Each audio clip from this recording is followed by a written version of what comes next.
الرحمن الرحیم۔ السلام علیکم۔ پاکستان اور دنیا بھر سے دیکھنے اور سننے والوں کو فیضان بٹ کا سلام۔ ناظرین، سب سے پہلے کرونا کی بات کریں گے کہ ایک دفعہ پھر ہم کرونا کے لیے جتنے لوگ اس سے متاثر ہوئے ان کے لیے دعا گو ہیں آل اوور دا ورلڈ۔ اللہ پاک سب کو صحت یابی عطا فرمائے۔ اور اس کے بعد آج ہم بات کریں گے کراچی کی، جہاں پر لوڈ شیڈنگ، غیر اعلانیہ لوڈ شیڈنگ بے انتہا وہاں پر چل رہی ہے، اور حکومت اور کے الیکٹرک کمپنی جو ہے وہ تو لوگوں کو گرمی سے دور کرنے میں بالکل ناکام دکھائی دے رہی ہے، لیکن جو قدرت ہے وہ اس وقت بالکل سامنے آ گئی ہے، اور قدرت جو ہے وہ بارش کر کے لوگوں کو پھر بھی گرمی سے بچا رہی ہے۔ تو اس پہ ہماری گورنمنٹ اور کے الیکٹرک اور ایڈمنسٹریشن ان کا جو کام ہے وہ کون کرے گا اور ان کو چیک کون کرے گا، آج اس پہ بھی بات کریں گے۔ اس کے ساتھ ساتھ ٹک ٹاک کے جو اثرات ہیں وہ کیا پازیٹیو ہیں، نیگیٹو ہیں، وہ کیا ہے۔ قرارداد تو پیش کر دی گئی کہ ٹک ٹاک جو ہے اس کے اوپر پابندی لگا دینی چاہیے، لیکن جو قرارداد پیش کر رہے ہیں ان کی اپنی ٹک ٹاک ہمیں دکھائی دے رہی ہیں، تو اس پر بھی بات کریں گے۔ اور بیڈ گورننس جس کا شکار پورا ملک ہے اس وقت، نو ڈاؤٹ کرونا کی سچویشن ہے، بہت مشکل ہے، لیکن پھر بھی جو انیشیٹوز لینے چاہیے اور جو ڈیسیجنز لینے چاہیے وہ بالکل ہمیں دکھائی نہیں دے رہے، اس پر بھی بات ہوگی۔ پاکستان اور جو بھارت ہے ان کے جو مابین تعلقات ہیں ان کے اوپر بھی بات کریں گے کہ وہ تعلقات کشمیر ایشو کو لے کے کس طرح آگے بڑھ سکتے ہیں، اور موجودہ حکومت جو اس میں توانائی کا بحران ہے اور اس کے علاوہ معاشی بحران ہے، اس سے کس طرح اس سے یہ نکل پائے گی یا نہیں نکل پائے گی، یہ بھی اس پر بھی بات ہوگی، اور بے روزگاری میں کمی ہوگی یا نہیں، اس سارے پر بھی بات کریں گے۔ اور میرے ساتھ میرے گیسٹ موجود ہیں جو کسی تعارف کے بھی محتاج نہیں ہیں۔ اس وقت میرے ساتھ سینئر اینالسٹ موجود ہیں، احسان بٹالوی صاحب، سر بہت شکریہ۔ اور ان کے ساتھ ساتھ ابھی ہمیں جوائن کریں گے بلک شیر کوسا صاحب، وہ بھی ہمیں جوائن کریں گے، ان سے بھی ہم بات کریں گے اس پر۔ سب سے پہلے ہم بٹالوی صاحب پر آتے ہیں۔ بٹالوی صاحب، جو یہ کراچی میں جو لوگ وہاں پر رہتے ہیں، کیا وہ ٹیکس نہیں دیتے؟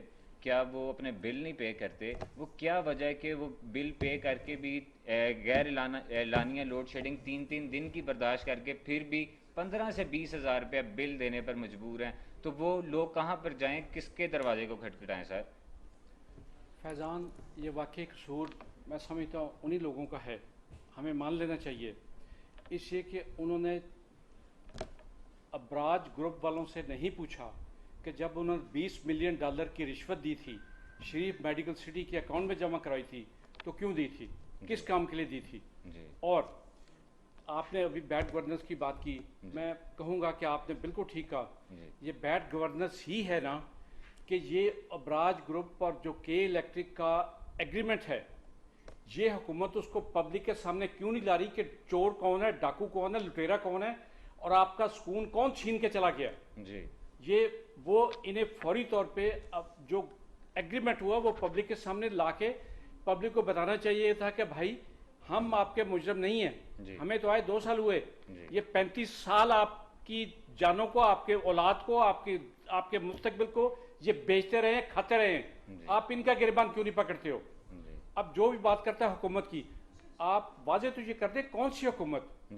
کیا یہ 2 سال والی حکومت، یا جنہوں نے بجلی لگائی نہیں، انسان بیچے، جنہوں نے انسان کا مقدر بیچا، جنہوں نے انسان کی تقدیر کے سودے کیے ہر جگہ، اور اپنے اس سے محل بنائے، اپنی رشوت سے باہر جزیرے خریدے، آپ انہیں کیوں نہیں پوچھتے ہیں؟ میں سوال یہ ہے کہ یہ ایگریمنٹ سامنے آئے گا، آپ کو سب پتہ چل جائے گا۔ یہ میں مانتا ہوں، یہ میں پھر کہہ رہا ہوں، یہ حکومت کی نالائکی ہے کہ یہ نہ پنجاب کے منصوبے جو کھا گئے، بس ایک نندی پور کا منصوبہ میں آپ کو بتا دیتا ہوں، اس کا انشورنس کارپوریشن آف پاکستان نے اس کی انشورنس کرنے سے انکار کر دیا تھا، کیونکہ انہوں نے کہا تھا یہ مشینری 30 سال پرانی ہے اور یہ 3 سال نہیں چلے گی، اور واقعی سال کے اندر وہ مشینری نہر میں گر گئی، اور جتنی اس کی پروڈکشن تھی وہ 1250 میگا واٹ کا تھا، وہ آج بھی 50 میگا واٹ بھی نہیں بنا رہی۔ قائد اعظم سولر پارک تھا، 100 میگا واٹ کا پروجیکٹ تھا، 8 میگا واٹ بنا رہی ہے۔ آپ ان چوروں کو کیوں نہیں پوچھتے؟ بیڈ گورننس تو ہے، جب تک چوروں کو نہیں پوچھیں گے وہ بیڈ گورننس آپ کے کھاتے میں پڑی رہے گی۔ خان صاحب، تو بڈال صاحب ان چوروں کو کون پکڑے گا؟ عوام تو آواز اٹھا رہی ہے، احتجاج کر رہی ہے، عوام صرف احتجاج ہی کر سکتی ہے، گورنمنٹ نئے بندے کو ووٹ دے سکتی ہے کہ شاید یہ ہمارے حق میں بہتر ہو۔ تو اب یہ جو آپ نے بڑی اہم ایک بات کی کہ یہ جو کانٹریکٹ ہے کہ الیکٹرک کا، یہ کس طرح سامنے ہے؟ اس کے لیے بھی کیا اب ہمیں ہائی کورٹ جانا پڑے گا اور عدلیہ کی ہیلپ لے کے پھر یہ کانٹریکٹ منظر عام پر آئے؟ کرنا یہی چاہیے۔ اگر آپ کو میں یاد کروا دوں جی کہ یہ ایل این جی کا ایگریمنٹ جی جو ان پرانے ڈاکوؤں نے کیا تھا جی اور جس میں اربوں ڈالر کی کمیشن کھا گئے آپ کے 3 سابق وزرائے اعظم، جی انہوں نے ساتھ لکھ دیا تھا کہ 15 سال تک یہ ایگریمنٹ پبلک نہیں کیا جائے گا۔ جی آج کل تو آپ کی بیٹی کا، آپ کی بہن کا، آپ کا نکاح نامہ بھی پبلک ہوتا ہے میرے بھائی، جی اور یہ قوم کا پیسہ تھا، جی یہ کیوں نہیں پبلک ہو سکتا؟ جی اب بھی انہیں اگر ان میں سخت ہو، جی ان کے اٹارنی جنرل، ان کے وکیل کورٹ پہ چلے جائیں، جی اس کو چیلنج کر دیں۔ جی اور جہاں لفظ آتا ہے یہ ایک دوست ملک کا تعلق ہے، کوئی دوست وہ ہے جو آپ سے رشوت کھائے؟ یس، وہ دوست ہے کہ دشمن ہے؟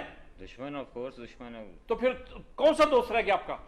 نہیں تو ڈال صاحب ان چوروں کو پکڑنے کے لیے جتنے پہلے محکمے ہیں وہ تو بالکل کام کرتے نہیں دکھائی دے رہے، تو آپ کیا سمجھتے ہیں کہ ایک نیا محکمہ ہونا چاہیے جو ان چوروں کو پکڑے، یا جو پرانے انہیں کو ہی؟ میں فیضان پہلے بھی ایک تجویز دے چکا ہوں، جی ایک بالکل نیا ادارہ بننا چاہیے جس میں عدلیہ کے بندے ہوں، جی جس میں آرمی کے ہوں، جی جس میں ایف آئی اے کے نیک نام لوگ ہوں، اور خاص طور پہ پرائیویٹ سیکٹر کے آڈٹ اینڈ اکاؤنٹس کے یس وہ لوگ ہوں جنہوں نے دنیا بھر میں نام کمایا۔ میں نے خاص طور پہ 2-3 کمپنیوں کا نام دیا تھا جس میں کے پی ایم جی تھی، ارنسٹ اینڈ ینگ تھا، ان کے بندے لے کے یہ لگائیں، ان کا آڈٹ کروائیں، آپ کو یہ چور ننگے سامنے نظر آ جائیں گے کہ کس نے کتنا لوٹا ہوا ہے۔ تو جب اس میں کیا تکلیف ہے لوگوں کو؟ تو ڈال صاحب اگر یہ سارے لوگ جس طرح آپ نے کہا سارے محکمے مل کے کوئی رپورٹ پیش کرتے ہیں، تو وہ اگر رپورٹ وہ والی رپورٹ بھی اگر شائع نہ ہوئی تو پھر کیا کریں گے؟ آپ کون سی رپورٹ کی بات کر رہے ہیں میرے بھائی؟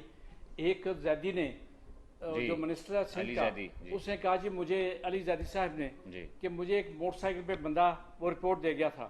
جی اس کے بعد آپ کو اگر یاد ہو تو میں نے یہاں آپ کے پچھلے پروگرام میں یہ کہا تھا جی کہ بھائی اگر ایک جعلی وصیت جی سے ایک بندہ آپ کا صدر مملکت بن سکتا ہے، جعلی وصیت سے، جی تو جو اس سے کہا تھا ایک جلسے میں مجھے ایک بندہ چٹ پکڑا گیا، جی تو آج علی زیدی کو یہ کہتے ہو کیا پرابلم ہے کہ، اور وہ اس پہ سائن موجود ہیں، اس چٹ پہ تو سائن بھی نہیں تھے، اور بے نظیر کے سائن جو نام تھے اس کے سپیلنگ پہ غلط تھے۔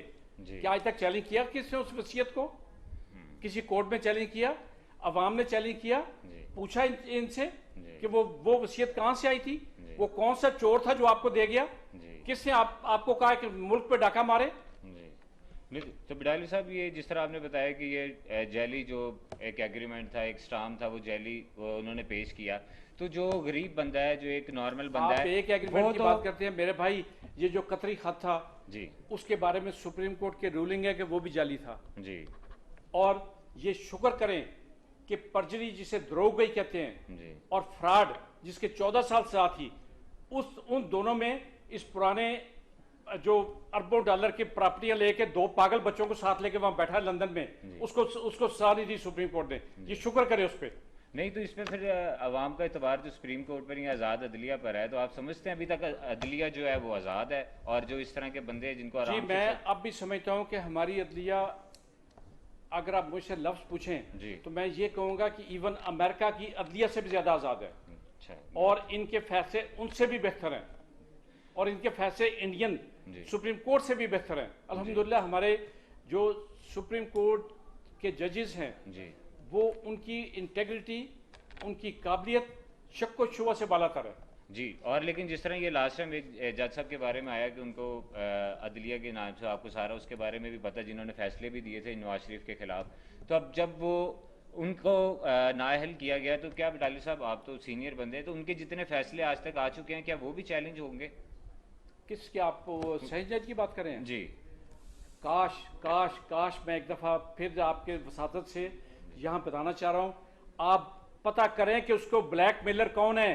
جی وہ بلیک میلر آپ کو جاتی عمرہ سے ملیں گے، وہ بلیک میلر آپ کو لندن سے ملیں گے، اور وہ جعلی ویگ لگا کے جو آتا ہے، جس نے وہ ساری مینج کیا کہ کروڑوں پہ دے کے فلمیں بنائی اس جج کی، اس کا پتہ کریں، اس کو جرم میں سزا دیں کہ جس نے بلیک میلنگ کی، اور اس پہ اس جج بیچارے کو ٹریپ کیا گیا. جی اس کا کردار برا تھا, ہم نے مان لیا, جی ہم نے بھی وہ فلم دیکھی جس میں اس کا کردار ہے, لیکن اس کو ٹریپ کس نے کیا؟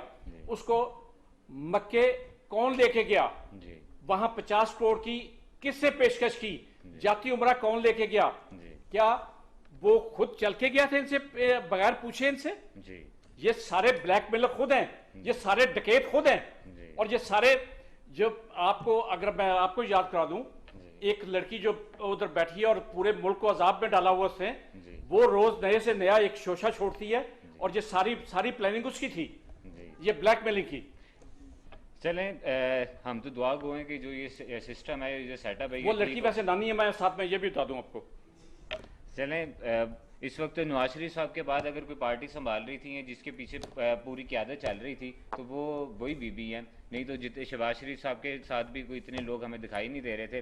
تو اگر اس سے نیکسٹ اسٹیپ پہ اگر ہم چلیں تو بٹالی صاحب یہ جو ٹک ٹاک کے اثرات ہیں یہ ہمیں نظر بھی آ رہے ہیں کہ کئی لوگ اپنی جانیں بھی دے رہے ہیں, خودکشیاں بھی چل رہی ہیں, کئی لوگوں کی عزت پامال بھی ہو رہی ہے. تو سر اس کے اوپر اگر قرارداد پیش کر دی گئی ٹک ٹاک کے اوپر, تو جنہوں نے قرارداد پیش کی سیاستدان وہ بھی ہمیں ٹک ٹاک پہ دکھائی دیتے ہیں, تو اس کا کیا حل ہے سر کہ اب یہ ٹک ٹاک کو ہم کس طرح کنٹرول کریں, لوگوں کی جان کیسے بچائیں, اور اسپیشلی ہماری بچیاں جو لڑکیاں ہیں, ہماری مائیں بہنیں ہیں, ان کی عزت کو کس طرح محفوظ کریں؟ فیضان, یہ ایک ایسی آپ نے دردناک قسم کی بات کی ہے جی کہ یہ میں اب بھی یہ کہوں گا کہ یہ قصور میری نسل کا ہے.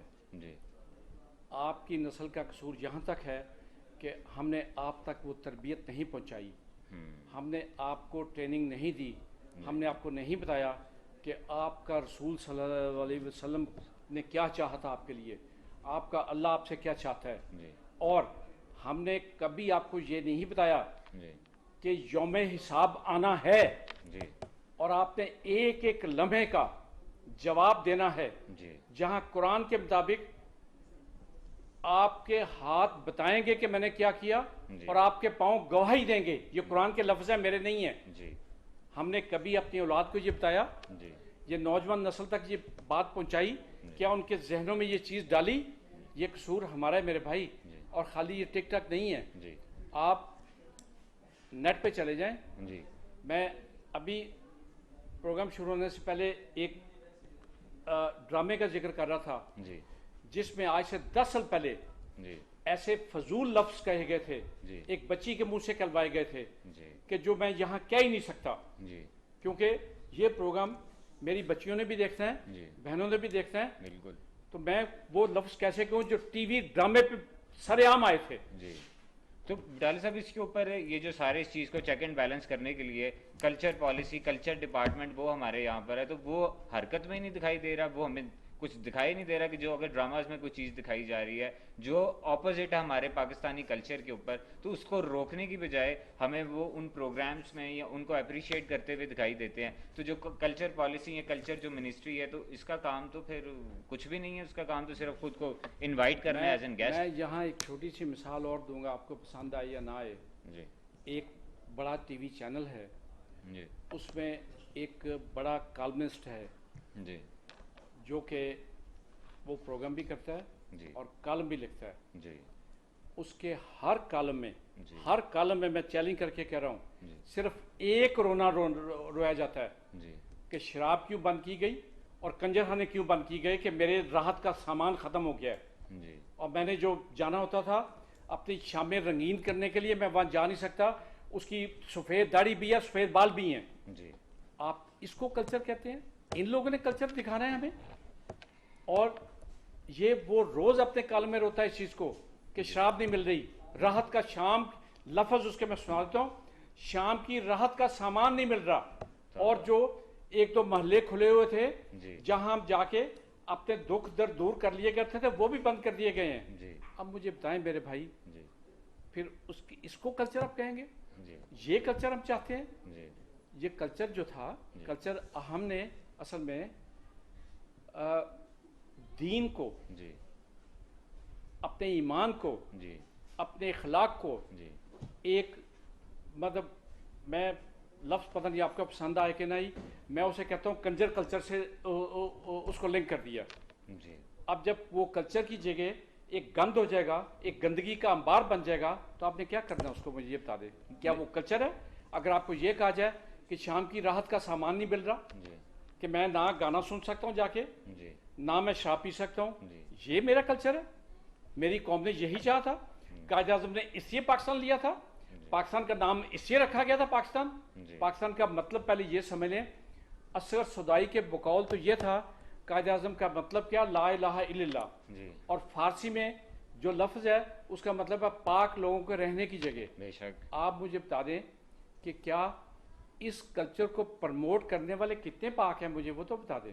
جی, لیکن ڈاکٹر صاحب جس طرح ہمارا ملک اسلامی جمہوریہ پاکستان ہے, اور اسلام کے نام پر بھی ہمارا ملک معاذر وجود میں آیا, تو جن لوگوں کو دین کی تعلیم دینی چاہیے, جن لوگوں کو دین کا درس دینا چاہیے, سوشل میڈیا پر کوئی 40% ہمیں وہی دکھائی دے رہے ہیں. تو لوگ تو کہتے ہیں کہ اگر یہ مولوی صاحب کہہ رہے تو ہم ان کو فالو کریں. آپ کے علماء تو 43 لاکھ کی لسی پی کے ڈکار مار جاتے ہیں, تو انہوں نے تعلیم دینی ہے آپ کو. تو کون ڈاکٹر صاحب, یہی تو ایک پریشانی, کون دینی تعلیم دے, کس طرح دیں؟ کتابوں میں کبھی کوئی چیزیں نکال دیتے ہیں, کوئی نصاب ڈال دیتے ہیں, اور جو اگر دینی علماء کی بات کریں وہ آپ کے سامنے, آپ سے کوئی چیز چھپی نہیں ہے. تو کہاں سے یہ سارا کلچر ہم واپس کس طرح لائیں؟ میں نے میرے بھائی ایک چیز واضح طور پہ بار بار کہی ہے, سب سے بڑی تربیت گاہ ماں کی گود ہے. بالکل.